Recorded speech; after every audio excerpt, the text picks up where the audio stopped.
Hey guys, welcome to Weather and Earth 25. It's me, Fire Rat.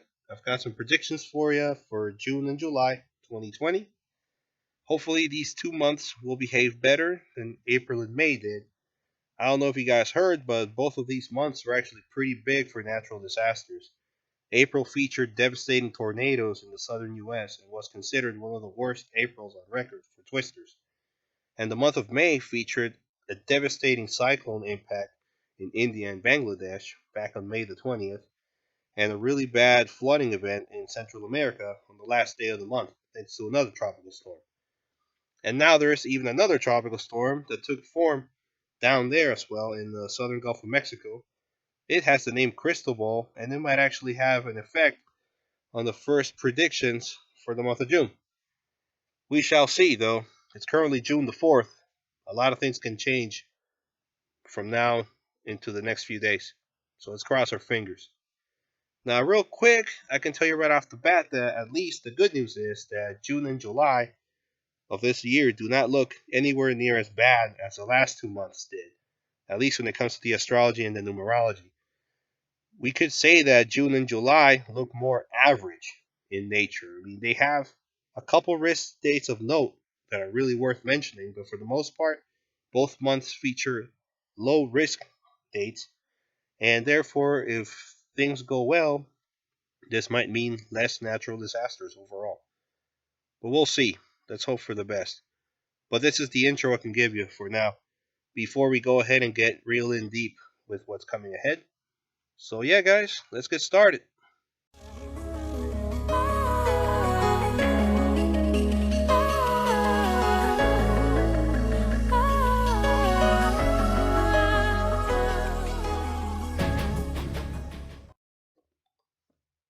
All right, folks, so here is June 2020.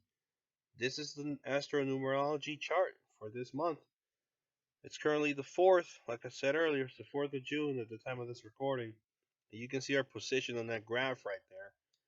Just like in the previous videos, the main line we're focusing on is that yellow-orange line, which represents the complete risk, the total risk of the date, taking into account the mix of numerology, Chinese astrology, and the Western zodiac, which this month is a flat line of 0. So we don't get any influence from the Western zodiac. We do have Chinese astrology and numerology, however, here at play. Chinese astrology in the blue line, numerology in the green line. So we take all these together and we end up with a yellow-orange line. And that's what we see here. That gray horizontal line at the level 6 on the chart, that delineates what a wrist day is and what is not a wrist day. Anything below that line is actually not a wrist day. And everything above that gray line is a wrist day. That's the general assumption here. So, today is not really a wrist day. We're actually below that line. We had a bit of a peak on the 1st of June into the 3rd, which was the continuation of the May 31st risk period. And it just so happens that's when the tropical storm was affecting Central America. But now that this day has started, June the 4th, we're going to have a bit of a break through the 6th. And then you see there is a bit of a rise on June the 7th into June the 8th. This is when I suspect that tropical storm Cristobal might be affecting land once again. If it is true that this storm goes towards the Gulf Coast, these 2 days might actually be the days that the storm hits land. So we should keep an eye on that part of the world just in case. This is the scenario that's going to be happening. Earthquakes are possible, especially in June the 8th. Then we have a little bit of a drop on the 9th of June, and then a quick little peak on June the 10th. Now, this little peak may look insignificant, but it is actually a very favorable earthquake day. It just so happens that single risk dates, where there is no risk before or after that particular date, these kind of dates favor sudden events. So we might actually see a sudden event on June the 10th. Now, since the day is actually only at the level 6 mark, that really corresponds to relatively low risk for a natural disaster. That's the good news. But it's still worth mentioning. We have another drop on June 11th, and then we rise again on June the 12th and hold it just above that gray line through June 14th. This 3 day risk period is a little bit longer than obviously June the 10th, so more than just earthquake risk, we might actually have another weather event. I would not be surprised if there was a severe weather episode or possibly another tropical storm during this time frame, affecting some part of the world. Things calm down just a little bit around mid-June, and then it spikes up real quick on the 17th, which is a similar date to June the 10th. Low risk, but a sudden event favoring kind of day. So, earthquake zones, keep an eye out on that date just in case. It quiets down a little bit after that, and then rises just above that gray line once again from June 19th through June the 21st. Another 3 day period that has relatively low risk for natural disaster. Again, I would say a low risk for possibly some sort of weather event, maybe another tropical storm or some flood event. Then we have some quiet after that until the last risk dates of the month of June, which is June 25th and June 26th, which is basically identical to June the 7th and June the 8th. Maybe another tropical storm or a severe weather event. That's what I would say, basing on the 2 risk day period. Then things quiet again as we round off the month of June. So overall, we do have rises and falls within this graph, but as you can see, there really is no major risk date in the month of June. Everything basically is held below level 7, from today onwards. So this is actually a very quiet looking stretch if you compare this to other months. I would say average at best when it comes to June 2020, but there's actually even a chance that it may actually be, fortunately, a below average risk month for natural disasters. That is the hope, at least. But I would definitely say do not turn your back on those little peaks, because if things do not favor us and we just so happen to have unlucky luck, bad luck this month, one of those days could indeed bring some sort of natural disaster. But yeah, overall, June 2020 looks okay. It looks fairly good in my opinion. I think we'll be okay. The world should have some sort of a break, hopefully. So let's have a look and see if July is any different. So let's have a look. Here we go. Alrighty, guys. So this is July 2020, and yeah, the chart looks a little busier than June, especially looking at that peak on the 2nd of July. After the quiet on the 1st, it rapidly rises to level 8 and then drops again on the 3rd. So this is still considered a single risk date, and it's suspiciously intense because level 8 for a single risk date is actually pretty significant. So July 2nd does look like a potential natural disaster date of the sudden variety, especially regarding an earthquake or a landslide. The good thing is that after that day, it does quiet down significantly up until the 9th of July, which is the next peak on that graph. But that peak is actually fairly low, so the risk for a disaster is not that great. But it is a single risk day, so we might have another sudden event like an earthquake. And since it's not too much of a high peak, the earthquake itself might not be that strong. Usually, when we see little peaks like that, the earthquakes that do happen then tend to stay between the magnitude 6 and the magnitude 7, rarely passing magnitude 7. In contrast with dates that are more like July 2nd, which in the past have had earthquakes above magnitude 7 when the level is greater. Now, after July 9th, there's another peak on the 11th. Still fairly low. I mean, it still has some risk, but it's not that great. Drops quickly on the 12th and rises again on the 13th and the 14th. So we might actually be able to lump together July 11th and the 12th and the 13th and the 14th as one risk period because there might not be enough time for a break on the 12th.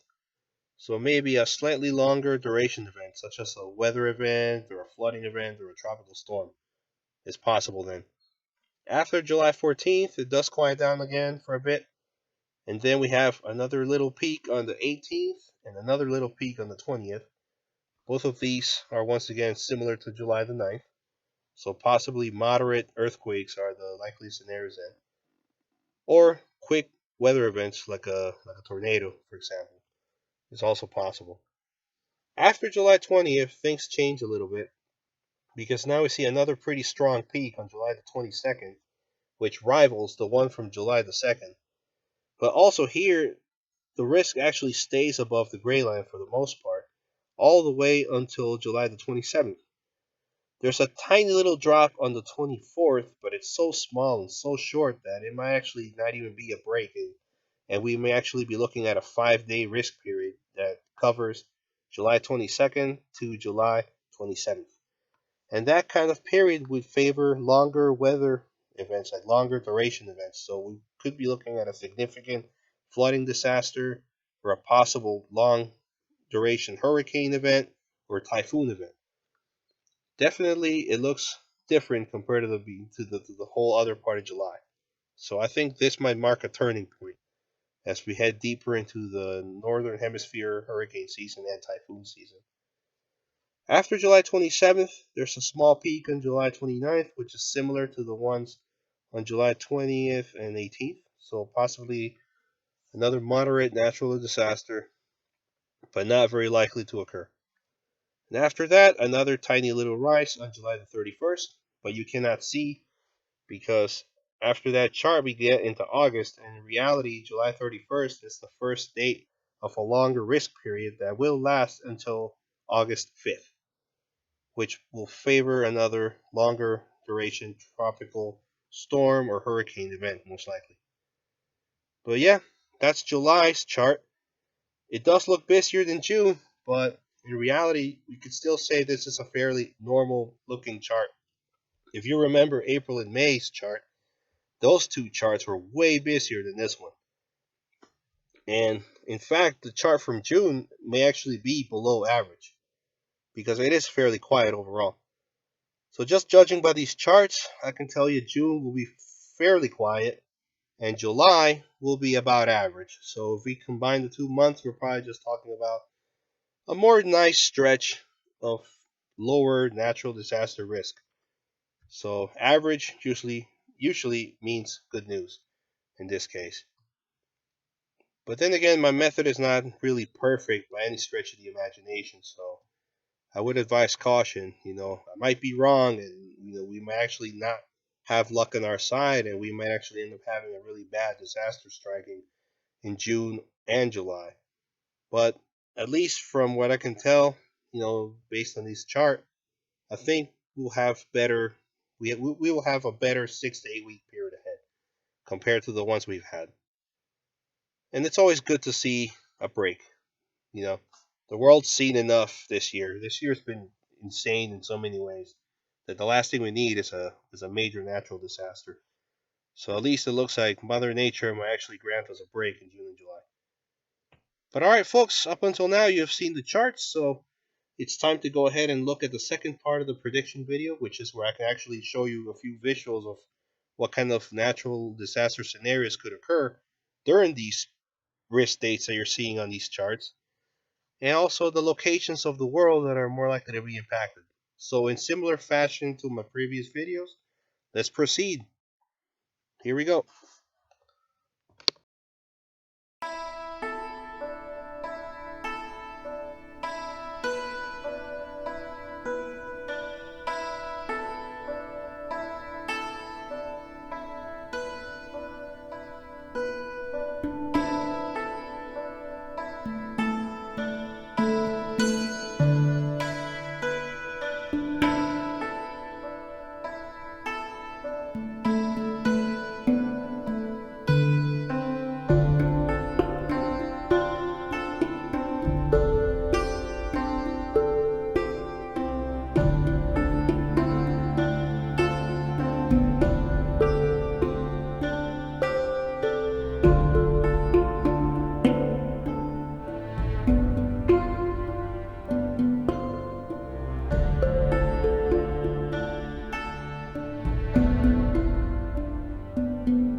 Alright, my friends, so that's June and July 2020. That's how the predictions are looking according to this astronumerology method. Let's hope for the best, but also, just in case, be prepared for the worst. But hopefully, luckily, these 2 months will behave and be fairly good ones for the world in comparison to the ones before and the ones that might follow us with. So let's enjoy this potential 2-month period of relative calm ahead. Till next time, guys, I'll see you for August and September down the road. Take care. Bye-bye.